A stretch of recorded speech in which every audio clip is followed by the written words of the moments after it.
Hey everyone, welcome to the Movie Throne podcast. I'm your host, the one and only King Kansas, here to bring you another Take Two movie review. In this particular case, I'm tackling the MCU films. And as you guys know, every Monday right here on the throne, it's MCU Mondays. And I'm revisiting all the Marvel films in the order they were released in the cinema. I'm not doing, particular, timeline and shit like that. The way they came out, the way I saw them, that's what I'm doing. And in this particular case, I'm happy to do this one. Like, Iron Man 2 was a letdown for me, but this one was a damn good surprise. It's Marvel's top secret gem in a sense. Like, people don't recognize it as much, but it was good. It was the introduction of Thor, played by Chris Hemsworth. I guess it came out in 2011. It's directed by an amazing, I don't care what anybody says. Let me get it right. Kenneth Branagh. He did a hell of a job, okay? You got Chris Hemsworth playing Thor. You got Anthony Hopkins playing his father, Odin. You got Jane Foster, Natalie Portman played Jane Foster. You got Tom Hiddleston as Loki. These are all the new characters that we've known to love getting introduced. You got Stellan Skarsgård. He plays Eric Selvig. He's the scientist that's involved in all this shit to connect Thor's world and all this stuff. It makes sense of it. You got Kat Dennings, who plays Darcy. Holy shit, she's unbelievable in this one. Mine are my favorites. Clark Gregg. You got Colm Fiore. He plays King Joffrey.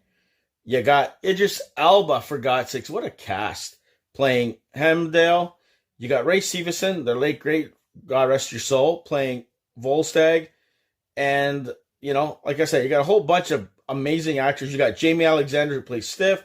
You got Renee Russo, who plays Frigga, his mother, and so on. So it's, like I said, directed by Kenneth Branagh. I'm telling you guys, one of the most underrated MCU films and one of my favorites. Easily top 15, I can tell you that right now. Special effects weren't quite there, but after watching it for the first time in a long time, yeah, man, I love this movie. It's one of my favorites, to tell you the truth. The innocence of him being such a brute, spoiled, rich, little entitled kid, in a sense, to becoming mature and responsible and being selfless like he did. He meets the love of his life, apparently, Natalie Portman's character, and that flips a switch for him to be more compassionate, if I want to say that.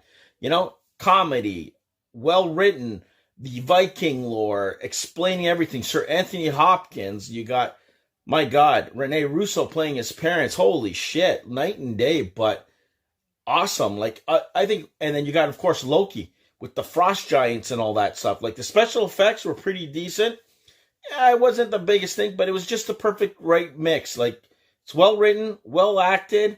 The cast is phenomenal. Like, I don't know what I could say bad about it, but loved the story. Loved how they, introduced every single character in here, how he's connected, the different realms and all this stuff, and how we're inviting the gods, the Norse gods, into this whole MCU thing, which was phenomenal. I was wondering how the hell they were going to do it originally, and they pulled it off, like, top notch. But Chris Hemsworth, you bought him as Thor. Like, I was really worried. Like, it's going to be another cheesy, like, He-Man and the Master of the Universe kind of shit when I first watched it, but I was pleasantly surprised and, pleased that it wasn't. And, like, it's like a parody. No. Like, everything makes sense. Everything, it's like movie magic in a sense. And it's one of my favorites. So, yeah. Check it out for yourself. Come back in the comment sections. Like I said, I'm not going to go through the whole damn thing here, but for the most part, loved it. The action, everything, the mythology. I can go on. Idris Elba. I'm telling you, the bridge, Loki, like, betraying. Like, I'm telling you, it has everything all you wanted, all into one. Like, roll into one. Pretty, with a little bow there, okay? But phenomenal, like, well done. And like I said, it looked good. Spectacular special effects, the way it looks, the surrounding, the environment, Asgard. Like, I'm telling you, it works in all aspects. And it wasn't boring, in my personal opinion. And of course, the destroyer at the end coming and attacking him. And then, holy shit, didn't look like he was going to make it, but he did. Phenomenal. All good in my book. So there you go, guys. That is my official Take Two movie review on Thor, starring Chris Hemsworth. Hope you guys liked it. Like, share, and subscribe. Check out my other Take Two Marvel reviews. And, of course, tune in next Monday for my next two MCU films coming right your way. Take it easy, and definitely don't piss off Thor.